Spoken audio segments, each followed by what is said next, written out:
Merci de vous joindre à nous aujourd'hui. Pouvez-vous nous parler de votre parcours avant votre expérience de mort imminente? Bien sûr. Je m'appelle Rebecca Anderson. J'ai 38 ans et je travaille comme infirmière en traumatologie dans un service d'urgence très fréquenté à Los Angeles.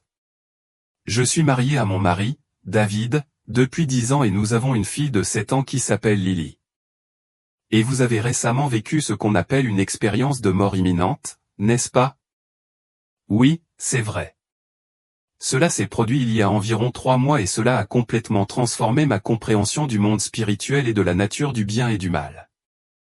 Pouvez-vous nous expliquer ce qui s'est passé? Bien sûr. C'était un vendredi soir et je travaillais de nuit aux urgences. Il y a eu un carambolage sur l'autoroute et les victimes arrivaient rapidement. J'étais en train d'aider un patient particulièrement critique lorsqu'une autre ambulance est arrivée. Alors que je me précipitais pour aider le nouveau venu, j'ai glissé sur une mare de sang qui s'était formée sur le sol. Je suis tombé en arrière, me cognant violemment la tête contre le coin d'un chariot de fourniture en métal. La dernière chose dont je me souviens, c'est d'une douleur fulgurante et des visages inquiets de mes collègues qui me surveillaient. Cela ressemble à une situation chaotique et effrayante. Que s'est-il passé ensuite? Eh bien, comme je l'ai appris plus tard, j'avais subi un grave traumatisme crânien. L'impact avait provoqué un gonflement important de mon cerveau et j'ai été transporté d'urgence en chirurgie. Pendant l'opération, mon cœur s'est arrêté pendant près de 6 minutes avant que l'équipe chirurgicale ne puisse me réanimer. Mais pendant ces 6 minutes, j'ai vécu quelque chose au-delà de tout ce que j'aurais pu imaginer, quelque chose qui a changé tout ce que je pensais savoir sur la vie, la mort et le monde spirituel. Pouvez-vous décrire ce que vous avez vécu? C'est difficile à exprimer avec des mots, mais je vais faire de mon mieux. La première chose dont je me souviens est une sensation de paix profonde. Tout le chaos et la douleur des urgences se sont estompés et je me suis senti plus léger que l'air. Je me suis retrouvé dans un lieu d'une beauté et d'une lumière indescriptibles. Je me suis senti attiré vers une lumière brillante, plus brillante que le soleil, mais pas dure ni aveuglante. Elle irradiait de chaleur et d'amour. Alors que j'essayais d'observer mon environnement, j'ai remarqué une silhouette qui s'approchait de moi. En s'approchant, j'ai réalisé que c'était Jésus. Je sais que cela peut paraître incroyable, mais je n'avais aucun doute sur son identité. Sa présence irradiait l'amour et la sagesse d'une manière impossible à décrire complètement. C'est incroyable. Qu'est-ce que Jésus t'a dit? Il m'a salué par mon nom et m'a dit, « Tu es arrivé plus tôt que prévu, mais il y a quelque chose de crucial que je dois te montrer avant ton retour. » J'étais bouleversé par sa présence mais j'ai réussi à demander, « Revenir? Tu veux dire que je ne reste pas? » Jésus a souri doucement et a répondu, « Pas encore, Rebecca. Ton travail sur terre n'est pas terminé, mais ce que je suis sur le point de te montrer t'aidera à comprendre la vraie nature de la bataille à laquelle tu participes. » Jésus a donc clairement fait comprendre qu'il s'agissait d'une visite temporaire. Que s'est-il passé ensuite? Soudain, la scène autour de nous a changé. Nous n'étions plus dans ce lieu de paix et de lumière. Au lieu de cela, nous étions dans ce que je ne peux décrire que comme le paradis, mais c'était différent de tout ce que j'aurais pu imaginer. C'était infiniment plus beau et plus glorieux que notre monde. Il y avait d'innombrables anges, tous rayonnant de lumière et chantant des louanges. La musique dépassait tout ce que j'avais jamais entendu sur terre, c'était comme si la joie et l'amour avaient reçu un son. Cela semble à couper le souffle. Qu'est-ce que Jésus vous a montré dans ce royaume céleste? Jésus a attiré mon attention sur un ange en particulier. Cet ange était plus beau et plus radieux que tous les autres. Sa lumière brillait plus fort et sa voix dirigeait le cœur céleste dans la plus exquise harmonie. Jésus m'a dit, c'est Lucifer tel qu'il était autrefois. Tu es sur le point d'assister à la naissance du mal. Regarde attentivement, car peu d'humains ont jamais été témoins de ce que je suis sur le point de te montrer. Alors, Jésus vous a montré Lucifer avant sa chute.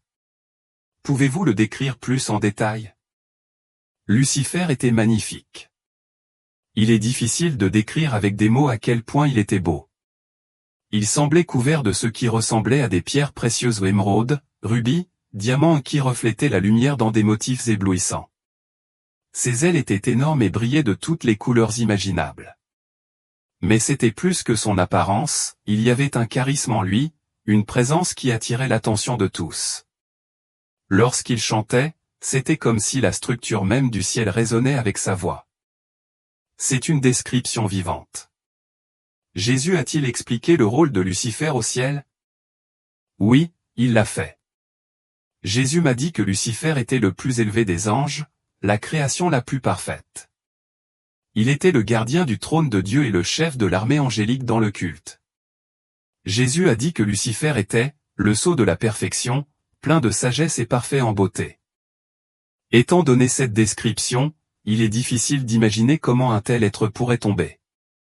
Avez-vous été témoin du processus de sa corruption? Oui, c'était vraiment douloureux à voir. Au début, la transformation était si subtile qu'elle était presque imperceptible.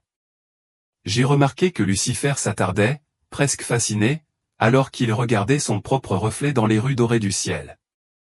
Il semblait captivé, passant de plus en plus de temps à se regarder lui-même.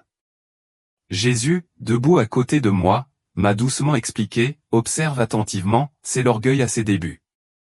Bientôt, l'attention de Lucifer se déplaça de lui-même vers les autres anges, et son regard devint plus aigu. À chaque regard, un léger changement apparaissait dans son expression, une lueur d'orgueil ici, une ombre de dédain là. Jésus m'a expliqué que l'orgueil commençait à s'enraciner dans le cœur de Lucifer, il commençait à croire que sa beauté et ses talents étaient le fruit de ses propres efforts, oubliant lentement que chaque élément d'entre eux était un don de Dieu. C'est incroyable. Avez-vous réellement pu entendre les pensées de Lucifer? Oui, d'une certaine manière. Ces pensées semblaient jaillir comme si elles étaient projetées, presque comme si je pouvais les ressentir. Il pensait, pourquoi devrais-je m'incliner devant quelqu'un? Ne suis-je pas le plus beau, le plus doué? Je mérite l'admiration. Je devrais être adoré. Je devrais être Dieu. Jésus se tourna vers moi, sa voix douce mais solennelle, en disant, l'orgueil est le fondement de tout péché. Il transforme l'amour pour les autres en obsession de soi, la gratitude en droit et le service en soif de pouvoir. Avez-vous été témoin de la façon dont l'orgueil de Lucifer a changé ses actions? Oui, et c'était profondément triste à voir. Lucifer a commencé à rechercher la vedette, à avoir soif d'attention des autres anges. Ses chants sont devenus plus élaborés et ses mouvements sont devenus de plus en plus dramatiques, comme une performance plutôt qu'un acte d'adoration. Puis je l'ai observé prendre certains des anges à part, parlant à voix basse et secrète. Jésus a expliqué, Lucifer sème des graines de doute. Il commence à suggérer que Dieu retient quelque chose aux anges, qu'ils méritent plus. Je l'ai entendu dire des choses comme, ne pensez-vous pas que nous méritons plus? Ne sommes-nous pas nous-mêmes des êtres puissants et magnifiques? Pourquoi devons-nous adorer Dieu seul? Pourquoi ne pouvons-nous pas être des dieux nous-mêmes? Comment les autres anges ont-ils réagi? Beaucoup ont été attirés par ces paroles. Le charisme de Lucifer était écrasant, et il avait un don indéniable de persuasion. Je pouvais voir la confusion sur le visage de nombreux anges, le doute et l'incertitude ont commencé à les envahir. Alors que certains résistaient, d'autres se sont retrouvés captivés par la vision de Lucifer d'égalité avec Dieu. Jésus s'est à nouveau tourné vers moi et m'a expliqué, le libre arbitre est un don puissant. Il permet un amour et une dévotion authentiques, mais il ouvre également la porte à la défiance et à la rébellion. Lucifer travaillait donc délibérément à détourner les autres anges de Dieu. Oui, et c'était surprenant de voir à quel point les paroles de Lucifer étaient efficaces. Son charisme et ses capacités de persuasion étaient sans égal. Il posait des questions qui semblaient innocentes, voire réfléchies, mais elles étaient teintées d'une subtile insatisfaction. Je l'ai entendu dire des choses comme, vous êtes-vous déjà demandé pourquoi Dieu garde l'arbre de la connaissance pour lui-même? Ne pensez-vous pas que nous méritons également d'avoir accès à cette connaissance? Ou encore, pourquoi devrions-nous nous soumettre aux humains? Ne sommes-nous pas, après tout, supérieurs à eux? Ces questions ont semé les graines du ressentiment, nourrissant soigneusement le désir d'en savoir plus. Il semble que Lucifer ait été méthodique dans la façon dont il a suscité la rébellion. Avez-vous vu comment Dieu a réagi à tout cela? C'était peut-être la partie la plus émouvante de la vision. Je pouvais ressentir la tristesse de Dieu, une tristesse profonde, presque tangible, qui remplissait l'air. Jésus a expliqué, le cœur de notre Père est brisé. Il aime profondément Lucifer, comme il aime tous ses anges. Mais le véritable amour exige le libre arbitre, même ici au ciel. Chaque être a le choix d'aimer et de suivre Dieu ou de se détourner. J'ai vu Dieu tendre la main à Lucifer à plusieurs reprises, lui donnant des occasions de reconsidérer, de s'humilier et de revenir. Mais à chaque fois, l'orgueil de Lucifer a grandi et il a rejeté les ouvertures d'amour et de pardon de Dieu. C'est une image tellement puissante. Avez-vous été témoin du moment réel où Lucifer est tombé? Oui, c'était à la fois terrifiant et impressionnant. J'ai vu Lucifer rallier ses disciples et, de manière choquante, il semblait que près d'un tiers des anges avaient été influencés par son influence. Debout devant le trône de Dieu, il déclara avec défi, « Je m'élèverai au-dessus des hauteurs des nuages. Je me rendrai semblable au Très-Haut. » Alors qu'il prononçait ces mots, un profond changement eut lieu. La lumière rayonnante qui brillait autrefois de Lucifer s'est atténuée et les ténèbres ont commencé à se tisser dans son être. Sa beauté, autrefois époustouflante, s'est corrompue, gâchée par les ombres ou une transformation frappante de l'intérieur vers l'extérieur. Puis, dans un moment stupéfiant, un éclair brillant a éclaté et Michel, un autre archange, est apparu, accompagné d'une armée d'anges fidèles. Jésus a parlé avec gravité, déclarant, « Maintenant, la guerre a éclaté dans le ciel. » Ce qui s'est déroulé sous mes yeux était une bataille céleste, différente de tout ce que j'aurais pu imaginer. Il n'y avait pas d'armes physiques dans ce conflit, mais j'ai vu des flux de lumière rayonnante entrer en collision avec des ombres envahissantes. Les anges fidèles, menés vaillamment par Michel, repoussaient férocement Lucifer et ses disciples. La partie la plus déchirante de cette lutte cosmique fut d'observer la transformation de Lucifer et des anges rebelles alors qu'ils luttaient contre la volonté divine de Dieu. Leurs formes commencèrent à se tordre et à se déformer, leur lumière autrefois resplendissante devenant de plus en plus consumée par les ténèbres. Avec un affrontement final et bouleversant, Michel et les anges fidèles réussirent à conduire Lucifer et ses disciples jusqu'au bord même du ciel. Dans un instant gravé à jamais dans ma mémoire, ils furent chassés. J'ai regardé avec incrédulité Lucifer tomber comme une étoile lancée du ciel.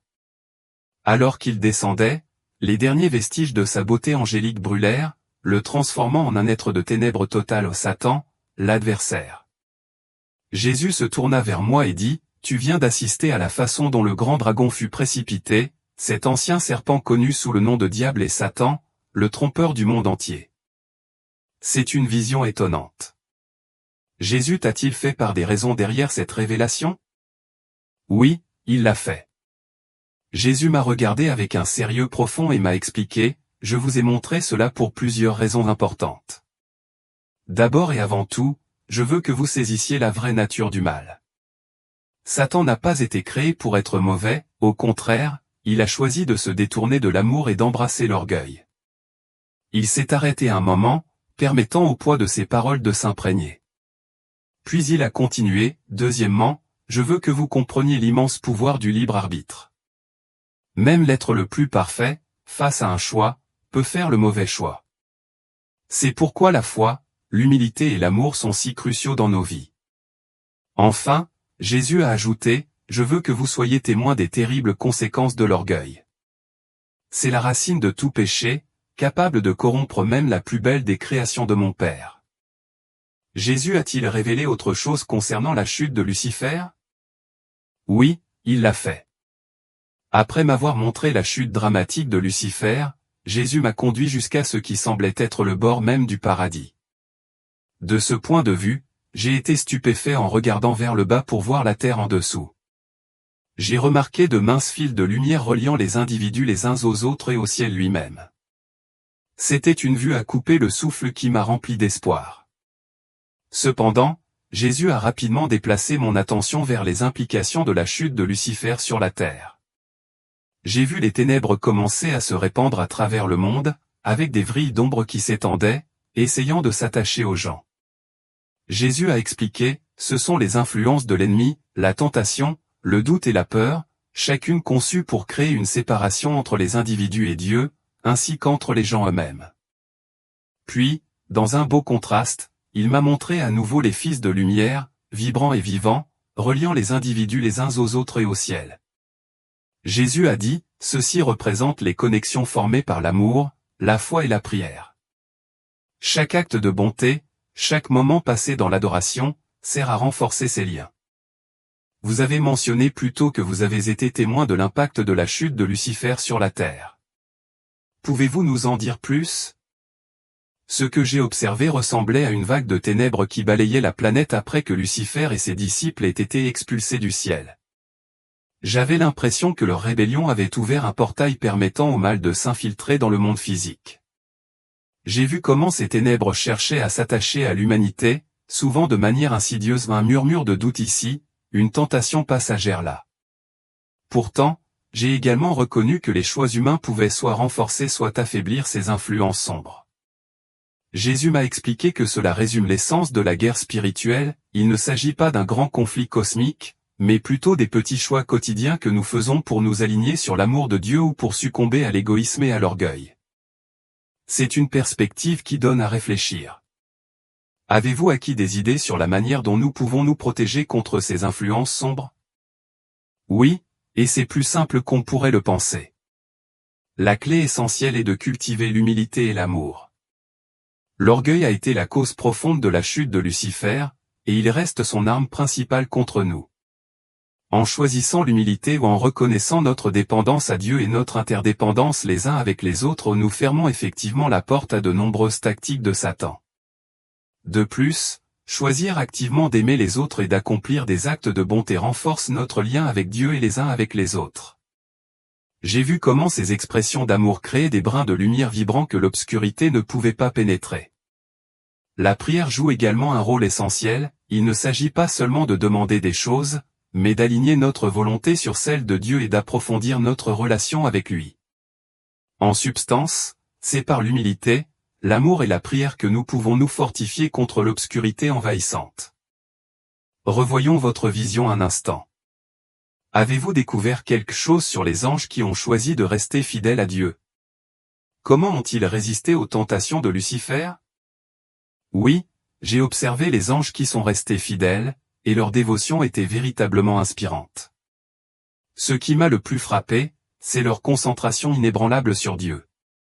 Alors que Lucifer et ses disciples devenaient de plus en plus égocentriques, les anges fidèles ont dirigé leur attention vers la source même de leur être et de leur but. Jésus a expliqué que ces anges incarnaient la véritable humilité, ils comprenaient que leur beauté, leur pouvoir et leur capacité étaient des dons de Dieu, pas des trophées dont ils pouvaient se vanter.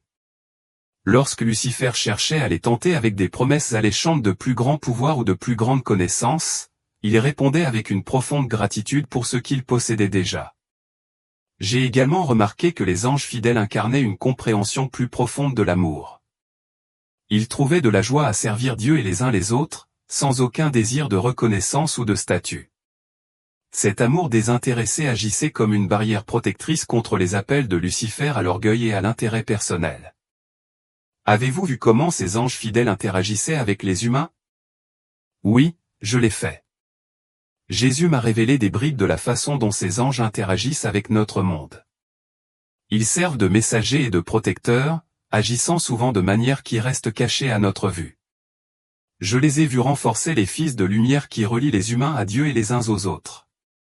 Ce qui m'a le plus étonné, c'est leur amour sincère pour l'humanité. Malgré leur immense pouvoir et leur connaissance, ils ne manifestaient ni dédain ni impatience. Au contraire, ils semblaient se délecter de chaque petit pas de la croissance spirituelle humaine. Jésus a partagé que ces anges fidèles comprennent le caractère sacré du libre arbitre. Ils respectent le cheminement individuel que chaque personne doit entreprendre, offrant des conseils sans jamais recourir à la coercition. Dans votre vision, avez-vous appris quelque chose sur la façon dont la chute de Lucifer a eu un impact sur le reste de la création au-delà de l'humanité? Oui, et c'était profondément déchirant d'en être témoin. Jésus m'a montré que la rébellion de Lucifer a envoyé des ondulations d'obscurité dans toute la création. J'ai vu comment cette obscurité a commencé à s'infiltrer dans le monde naturel, apportant la décadence et la mort à ceux qui avaient autrefois prospéré dans la vie et la croissance. Jésus a expliqué, lorsque le péché est entré dans le monde, toute la création en a ressenti les effets. C'est pourquoi votre monde connaît des catastrophes naturelles, pourquoi les animaux se nourrissent les uns les autres et pourquoi la souffrance existe, même en dehors des actions humaines. Pourtant, au milieu de cette tristesse, j'ai entrevu une lueur d'espoir. Jésus a révélé que la création elle-même aspire à la rédemption.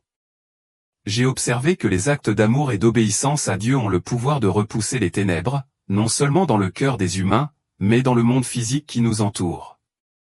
Le tissu même de la création aspire à la restauration, et nos choix peuvent influencer ce renouveau. C'est une belle perspective. Revenons un instant sur Lucifer. Votre vision vous a-t-elle donné un aperçu des raisons pour lesquelles Dieu a permis à Lucifer de se rebeller? N'aurait-il pas pu intervenir pour l'empêcher? C'est une question profonde, et c'est une question avec laquelle je me suis débattu tout au long de ma vision. Jésus l'a clarifié pour moi d'une manière qui a résonné profondément, l'amour exige le libre arbitre. Sans la capacité de choisir, il ne peut y avoir de véritable amour, pas d'adoration authentique, pas de relation authentique. Il a éclairé le fait que le désir de Dieu était d'avoir une relation authentique avec sa création, pas une simple obéissance robotique. Ce besoin inhérent de connexion signifiait accorder à tous les êtres, y compris Lucifer, la véritable liberté de choisir. Le potentiel du mal était donc le prix de ce précieux don du libre arbitre. Jésus m'a dit que notre Père comprenait le prix lorsqu'il a accordé ce don. Il savait qu'il conduirait à une souffrance profonde, culminant dans le sacrifice de son propre Fils. Cependant, il comprenait aussi que l'amour issu du libre choix rendrait tout cela valable. C'est une explication profonde.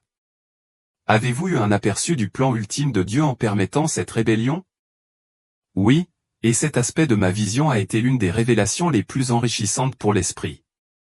Jésus a révélé que le plan de Dieu est bien plus magnifique et complexe que la simple prévention du mal. Il a permis la rébellion parce qu'il avait une stratégie divine pour en tirer un bien encore plus grand. J'ai pu voir des aperçus de ce plan se dérouler à travers la tapisserie de l'histoire, illustrant comment Dieu travaillait activement à transformer la nature même de la création par la lutte contre le mal. Le but ultime n'était pas seulement de vaincre Satan, il s'agissait de former des êtres qui avaient affronté le mal et choisi le bien, ceux qui parviendraient à comprendre la profondeur et le coût de l'amour et pourtant à le choisir librement. Jésus a expliqué que grâce à cette lutte cosmique, les humains ont l'occasion unique de devenir quelque chose que même les anges ne peuvent pas pleinement saisir. Nous évoluons vers des partenaires de la création, des cohéritiers avec le Christ. C'est une perspective incroyable. Il semble que votre vision vous ait donné une nouvelle compréhension du potentiel et du but de l'homme. Absolument. Je perçois désormais notre vie ici sur Terre comme un creuset, un espace sacré où nous sommes affinés et transformés. Chaque choix que nous faisons et chaque lutte que nous endurons est une opportunité d'approfondir notre capacité à aimer et à incarner le caractère du Christ. J'ai également acquis une compréhension plus claire de la raison pour laquelle Dieu n'élimine pas simplement le mal immédiatement. C'est comme s'il jouait un jeu à long terme. L'objectif n'est pas simplement d'éliminer le mal, mais plutôt de nourrir des êtres qui l'ont affronté, ont reconnu sa vacuité et ont librement choisi l'amour à la place. De cette façon, nos luttes et nos choix prennent une signification profonde, contribuant à un plus grand récit divin. Je suis curieux, votre vision a-t-elle offert des aperçus sur le concept de jugement éternel ou d'enfer? C'était l'un des aspects de ma vision les plus difficiles à comprendre. Jésus m'a révélé que l'enfer n'est pas simplement un endroit où Dieu envoie des gens, c'est plutôt un état d'être qui naît du rejet ultime de l'amour en faveur de l'égocentrisme. J'ai été témoin de la façon dont le choix de Lucifer de se détourner de Dieu l'a conduit à une forme d'exil auto-imposé. L'obscurité qui l'enveloppait n'était pas une punition infligée de l'extérieur, mais plutôt une conséquence naturelle de son éloignement de la source même de toute lumière et de tout amour. Jésus a ensuite expliqué que ce que nous appelons l'enfer représente la condition finale et éternelle de ceux qui, comme Lucifer, choisissent leur moi plutôt que l'amour. Ce n'est pas une punition imposée par Dieu, c'est plutôt le résultat inévitable de leur propre choix, reflétant leur décision profonde de rejeter l'amour qui leur est offert. C'est un concept difficile. Avez-vous eu un aperçu de la possibilité de rédemption pour Lucifer ou les anges déchus? C'est une question que j'ai posée directement à Jésus. La réponse qu'il a fournie était nuancée et profonde. Il a mis en lumière le fait que l'offre de rédemption est perpétuellement disponible, l'amour de Dieu ne faiblit ni ne diminue jamais. Cependant, la nature des êtres angéliques diffère considérablement de celle des humains. Une fois qu'ils ont fait leur choix, ils ont une finalité que les choix humains n'ont pas. Jésus a expliqué que les anges, y compris Lucifer, ont fait leur choix en toute connaissance de cause et en pleine compréhension. Contrairement aux humains, ils n'ont pas été trompés ou n'ont pas agi par ignorance, leur rejet de l'amour était absolu et irrévocable par leur nature même. En revanche, pour les humains, la possibilité de rédemption reste ouverte tant que nous respirons. Jésus m'a montré que chaque vie humaine consiste en une série de choix, qui nous rapprochent ou nous éloignent continuellement de l'amour. Le jugement final n'est donc pas tant une décision arbitraire qu'une révélation des choix que nous avons faits tout au long de notre vie. C'est le point culminant de notre voyage, un dévoilement de notre choix d'embrasser l'amour ou de nous en détourner. Cette compréhension m'a apporté un sentiment d'espoir et d'urgence, soulignant l'importance des choix que nous faisons chaque jour dans notre relation avec l'amour et avec Dieu.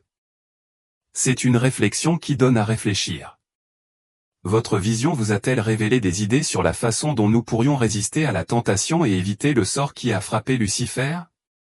En effet, c'est le cas, et la réponse est à la fois plus simple et plus complexe que ce que j'avais initialement prévu. L'essence de la solution réside dans le fait de cultiver l'humilité et l'amour.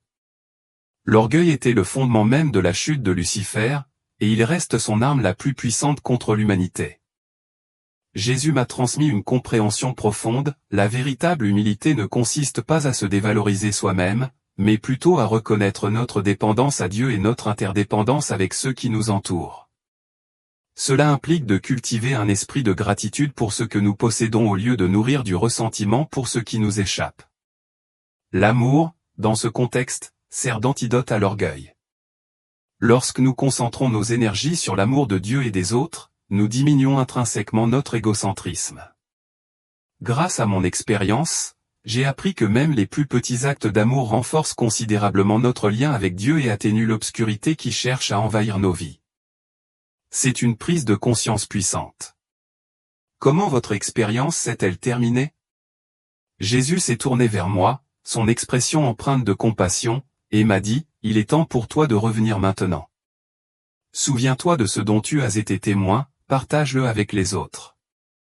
Aide-les à saisir la réalité du monde spirituel et l'importance cruciale de se prémunir contre l'orgueil. » Lorsqu'il a posé sa main sur mon front, j'ai été enveloppé d'un sentiment écrasant d'amour et de tranquillité. L'instant d'après, je me suis retrouvé dans mon corps, à bout de souffle, tandis que l'équipe chirurgicale se précipitait autour de moi, frénétique et concentrée. Quelle histoire incroyable! Comment cette expérience a-t-elle transformé votre vie? Elle a tout changé. Bien que je me sois toujours identifié comme chrétienne, ma foi s'est considérablement approfondie et me semble plus authentique que jamais. Je reconnais maintenant que chaque choix que nous faisons et chaque pensée que nous entretenons contribue à une réalité spirituelle plus large. Je suis devenu beaucoup plus consciente de mes propres penchants à l'orgueil. Lorsque je me surprends à glisser dans des pensées de supériorité ou à me sentir en droit de bénéficier d'un traitement spécial, je réfléchis à la chute de Lucifer et à la façon dont l'orgueil a souillé même les anges les plus exaltés. Au-delà de cette prise de conscience, je m'efforce de renforcer les liens d'amour qui se sont illuminés pour moi lors de ma vision. Je fais un effort conscient pour tendre la main aux autres, pour prier pour ceux qui sont dans le besoin et pour m'engager dans des actes de bonté. Mon objectif est de tisser ensemble ces brins de lumière qui illuminent notre existence commune. En parlant de ténèbres, votre expérience vous a-t-elle permis de mieux comprendre la nature de Satan et ses opérations dans le monde d'aujourd'hui? Oui, c'est le cas. Le fait d'avoir été témoin de la chute de Lucifer m'a permis de mieux comprendre les tactiques de Satan. Il emploie souvent des tromperies subtiles, comme il le faisait au ciel. Plutôt que de se présenter comme un méchant manifeste, il se fait généralement passer pour quelque chose de séduisant ou d'apparemment raisonnable. J'ai également observé à quel point il peut être patient et stratégique. Au ciel, il a travaillé progressivement, semant au fil du temps les graines du doute et de l'insatisfaction. Je crois qu'il emploie des tactiques similaires dans notre monde, érodant lentement la foi et les fondements moraux des gens. Cependant, la leçon la plus cruciale que j'ai apprise est que Satan est un être créé, il n'est pas un adversaire égal à Dieu. Il a des limites. Bien qu'il puisse tenter et tromper, il ne peut contraindre personne à pécher. Nous conservons toujours le pouvoir de choisir. Jésus a-t-il expliqué plus en détail comment Satan opère dans le monde? Oui, il l'a fait. Jésus a expliqué qu'après sa chute, Satan est devenu résolument déterminé à corrompre la création de Dieu. Il a révélé que l'arme principale de l'ennemi est la tromperie. Tout comme Satan s'est trompé en croyant pouvoir rivaliser avec Dieu, il cherche maintenant à tromper l'humanité. Jésus a montré comment Satan et ses anges déchus ou désormais connus sous le nom de démons manipulent la vérité, la déformant de sorte que le mal semble bon et le bien semble mauvais. Ils murmurent des mensonges, incitent à l'orgueil et au ressentiment et s'efforcent d'éloigner les gens de Dieu et les uns des autres. C'est effrayant. Jésus vous a-t-il montré des exemples précis de cela? Oui, il l'a fait. J'ai été témoin de flashs saisissants de l'histoire humaine, des moments où l'orgueil, la cupidité et une soif insatiable de pouvoir ont culminé en atrocités horribles. Pourtant, j'ai aussi vu comment des actes d'amour, de sacrifice et de foi inébranlables ont repoussé l'obscurité envahissante. Jésus m'a dit, la bataille dont tu as été témoin au ciel continue sur terre, non pas avec des épées et des armées célestes, mais dans le cœur et l'esprit de chaque être humain. Cette profonde intuition a éclairé la lutte continue à laquelle nous sommes confrontés, soulignant que nos choix et nos actions jouent un rôle crucial dans cette guerre spirituelle. Maintenant, je suis intrigué. Votre vision vous a-t-elle donné un aperçu de l'avenir? Vous a-t-on montré quelque chose sur la fin des temps ou le destin ultime de notre monde? Oui, Jésus m'a en effet donné un aperçu de l'avenir, mais il a pris soin de souligner qu'il s'agissait de possibilités plutôt que de certitudes. Il a expliqué que l'avenir est façonné par les choix collectifs de l'humanité en réponse à l'amour de Dieu. J'ai été témoin du fait que la direction ultime de l'histoire est la réconciliation de toutes choses avec Dieu. Cependant, le chemin vers la réconciliation peut se dérouler de deux manières distinctes, soit progressivement et pacifiquement, soit à travers des bouleversements et des souffrances importants. Cette divergence dépend entièrement des choix humains. Jésus m'a rassuré en disant, la fin est certaine, l'amour triomphera. Pourtant, le chemin vers cette victoire est façonné par les choix libres de mes enfants. Chaque acte d'amour accélère le jour où tout sera renouvelé. C'est une vision qui porte à la fois espoir et gravité. Avez-vous entrevu quelque chose concernant le retour du Christ ou un jugement final? Oui, j'ai vu des aspects de ces événements cruciaux, mais ils me semblaient plus conceptuels que littéraux. J'ai perçu le retour du Christ non seulement comme un événement physique, mais comme le dévoilement d'une réalité plus profonde. C'était comme si le monde spirituel était soudainement apparu à tous, mettant à nu la vraie nature de toute existence. Le jugement dont j'ai été témoin n'était pas un procès au sens conventionnel du terme. Cela ressemblait plutôt à une révélation finale de la véritable essence de chaque individu, façonnée par les choix qu'ils avaient faits tout au long de leur vie. Ceux qui avaient nourri l'amour et la connexion se sont retrouvés naturellement attirés vers Dieu, tandis que ceux qui avaient adopté l'égocentrisme se sont découverts incapables de résister à l'éclat de l'amour divin. Jésus m'a transmis cette vérité profonde en disant, le jugement n'est pas quelque chose que j'impose, c'est plutôt la réalisation ultime du choix de chaque âme, embrasser l'amour ou le rejeter. Cette prise de conscience m'a laissé avec une profonde compréhension de notre action dans le cheminement spirituel, me rappelant que nos choix ont un prof. C'est une compréhension profondément perspicace du jugement. Alors que nous approchons de la fin de cette conversation, quelle est, selon vous, la leçon la plus importante que vous ayez tirée de cette expérience? La leçon la plus importante que j'ai apprise est que l'amour vrai, désintéressé et humble, est la force la plus puissante de l'univers. C'est l'essence qui lie tout ensemble, donnant un sens profond à notre existence. La chute de Lucifer est la conséquence de notre éloignement de l'amour et de notre égoïsme. En revanche, nous nous élevons lorsque nous nous tournons vers l'amour et nous éloignons de nous-mêmes. J'ai également compris que chaque choix que nous faisons a un poids, que nous participons tous à un récit cosmique bien plus grandiose que ce que nous pouvons pleinement comprendre. Pourtant, s'engager dans ce récit ne nécessite pas de grands gestes. Il se trouve dans les petites décisions quotidiennes d'aimer, d'exprimer la gentillesse et de choisir l'humilité plutôt que l'orgueil. Ces actes apparemment mineurs sont ceux par lesquels nous nous alignons sur les desseins divins de Dieu. De plus, j'ai appris que, quelle que soit l'obscurité des circonstances, l'amour finira par l'emporter, non par la force ou la coercition, mais par les choix libres de ceux qui reconnaissent la signification suprême de l'amour. Chacun de nous a le potentiel de contribuer à ce triomphe, d'entrelacer des brins de lumière dans la riche tapisserie de la création. Cette compréhension insuffle de l'espoir et un but, nous rappelant que nos actions quotidiennes peuvent façonner le monde qui nous entoure, en faisant surgir la lumière qui dissipe les ténèbres.